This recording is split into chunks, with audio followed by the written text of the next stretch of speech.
Find out what's the general state of our country. What's the current situation? What must we do? Find out on The State of Affairs with Trevor Lindsay. Good day, and thank you for joining us for another edition of State of Affairs. We are on the campaign trail as we've done Mr. King, Miss Simmons, and now we're doing the Mr. Sir Swan, that has put a statement out a few weeks ago about the possibility or what the constituents of C-TAM think. Sir John, thank you for joining us, first of all. And what was the response been? Well, I've been surprised how well it's gone. You know, when a new idea comes up, people tend to sort of pull back and say, well, I don't know. I think there's been a lot of pre-preparation for what I'm doing. People have generally been dissatisfied, but they didn't know what the answer was. But they kept asking me, what are we going to do, Sir John? What are we going to do? And I looked around and trying to figure out, well, what do we do? And I talked to the business community about having people run and so forth. But people said they don't want to be involved with party politics, don't want to be involved with party politics. Then I said, well, if you don't want to be involved with politics, why not have independent politicians? And I searched around, and I found out that Guernsey and Jersey have it. They have Guernsey and the Isle of Man. Okay. And the Isle of Man, they still have two parties. I understand that one party has two members, and the other party has two members. But the majority of them are independent members, and they select their leader, and the leader then picks whomever he considers to be the best for the job. But they're not about party. So the loyalty is not to the party, it's to the country and to the people.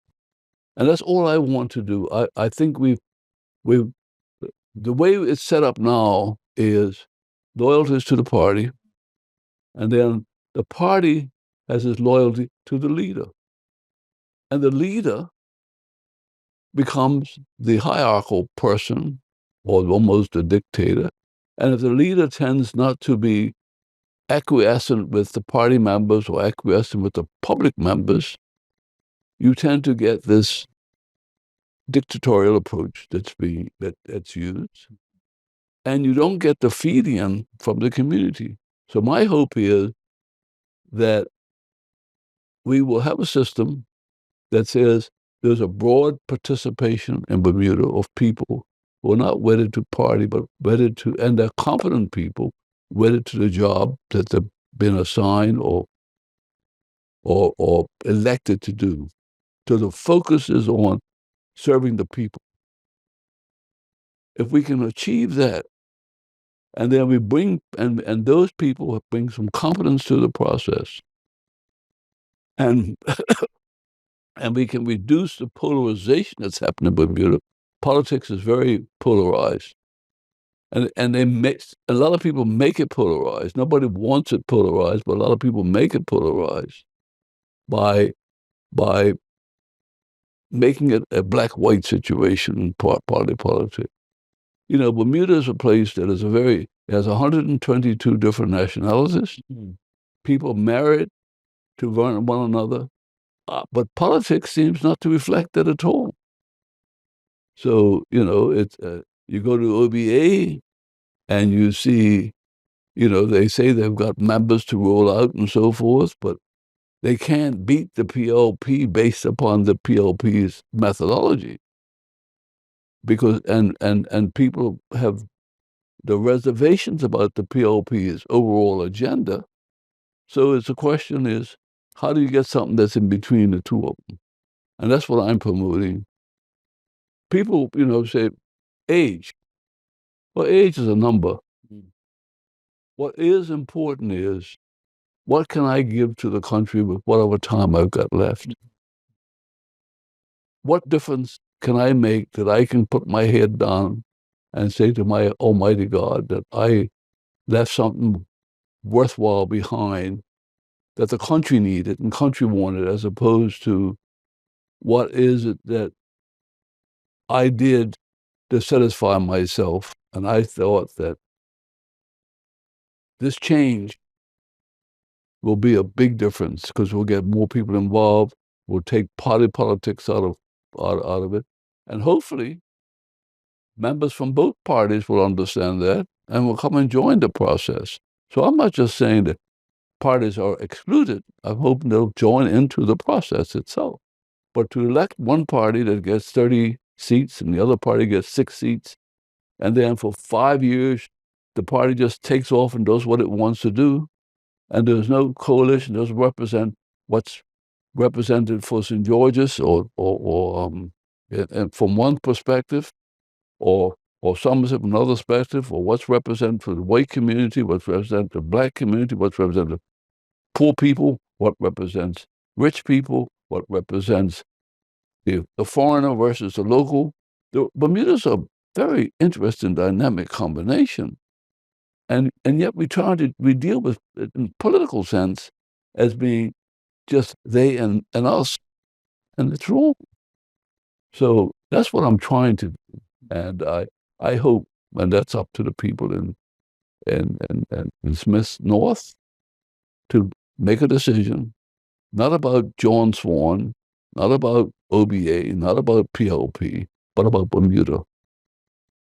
You had a way of, I know you haven't been on the dual steps, and you had an email address. What's the numbers looking like received from? Well, let me put it this way to you. We've gotten a lot of people, both within Island White. within the constituencies of 10, but outside it's been phenomenal.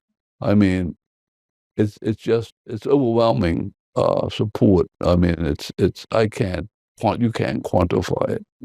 But yesterday, for instance, I had lunch in town. I walked down to the restaurant. I went on Indiana Road. Somebody invited me for lunch.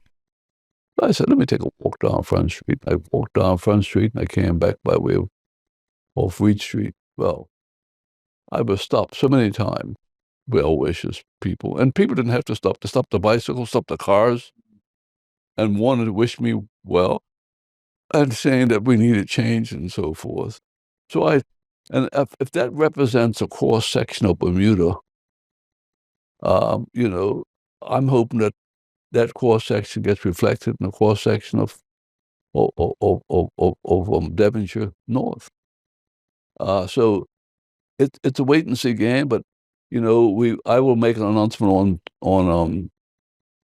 on Saturday morning or Monday morning. I'll make an announcement on Monday morning with a press conference as to what my intentions are about running a definitive position. The 8th is the nomination date, so we'll be coming pretty fast up on the nomination date. And I will then, if we confirm it, then I'll be at the nomination process itself. And if that's cleared and I'm eligible to vote, eligible to run it, I can't see why not. Then the next big step would be to have a constituency meeting and then have a and then be at the election. From the initial day when you had the press conference done at your office, Yes. When you stated the possibility of running as an independent, the support has been tremendous. Yes. The respect towards you. How does that make you feel, Sir John? Well, I've always been a humble servant, as you know. I've always been fortunate that Bermuda's looked after me well. Again, it's not about me. I've tried to serve Bermuda. Bermuda served me back. Things, it's like when you look in a mirror, you see yourself gets reflected back. I've tried to always remember that's when I'm looking at myself, I'm looking at the rest of Bermuda because I'm a part of it. And if I can't think well of myself and do well for myself, that I can have an honorable look at myself, then I am not honestly looking at Bermuda. And so when I walk around Hamilton and people say what they say, when I do things and I'm honored by different people, both locally and internationally, it's a reflection of my relationship I have. So do I feel good? The answer is yes. Why shouldn't I not feel good? But it's not feeling good in the fact that my chest gets pumped up and my ego gets pumped up. It is the fact that there is a pathway forward. We've just got to make sure that everybody's on the same path. And that's what I want to do. I want to see us we're all in God's spirit. We all got our souls working towards making sure that everybody is all right. It is, what's that song in the Bible, in the church says, it is well. It is well with my soul. Sure. When we start, this idea, you can take my heart out and give me somebody else's heart. You can change my thoughts, but my soul is my soul forever. And when that's well, and I'm hoping that more Bermudians will start saying why they love Bermuda. I mean, people leaving Bermuda. I'm embarrassed. I go abroad and I meet people who say, "Oh, I'm living it anymore. I can't take it anymore." I went to England 2 weeks ago. Got on the plane. In the terminal, I met two couples moving to England. They said, "Look, we've had enough of Bermuda." They thought that it's just they were going and they were happy that they're going and everything else. But it ate at my heart that to think that this is a place everybody wanted to come to. Sure. Everybody wanted to come to Bermuda. They wanted to. Nowadays, they're saying the reason why we want to come to Bermuda because we can make money there. Oh, you can't give us our citizenship or our status because we want to be able to continue to make money. But before it was coming to Bermuda because they felt as though this was the place of pride and purpose. And we got to get back to pride and purpose. Every Bermudian feels that way. And they're not feeling that way now. And then when you look at the Bermuda's financial affairs, I just feel bad that we've got Parliament building closed down because it's not been kept up. Government houses closed down because it's not been kept up. The deputy governor's house has not been kept up. Some of our infrastructure, our roads have not been kept. Well, what have we kept up? And it's not much. So, and we've used up a big chunk of our pension fund. It's underfunded. We don't have any reserve in our reserve fund, sovereign fund. We have nothing in that. But we have a crisis. We spent that there, and guess what happened? When these hurricanes that they're predicting coming along, we're spending all that money on South Shore and their property, and we know that area is very hurricane prone. When did we start learning that we got to stop and change courses? And that's all I'm offering is and asking people in the final analysis, come and join in the process of that course change. And the first thing we want to do is people who are not wedded to parties that got to follow the party line and party rhetoric and party this and party that and follow the line of good conscience, good performance, good intent, honest and forthright commitment to do what is right for the country itself. And I think there are people out that will come forward. Now, as I said earlier, and I'll say it again, that's up to the people of Bermuda.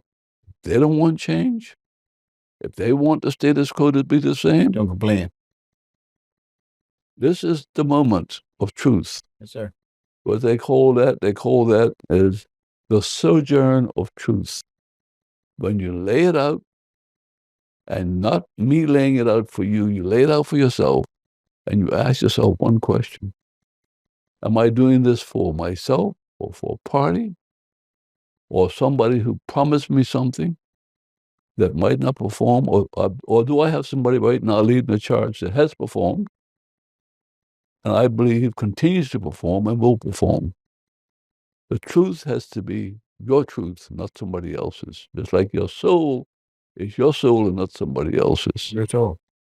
Good stuff. Listen, let's talk about the two candidates for C-TAN, which is Robert King and Lindsay Simmons. But before we go there, just give you a little prelude to what we get your thought pattern prepared. We're going to have a quick break, and we'll be right back.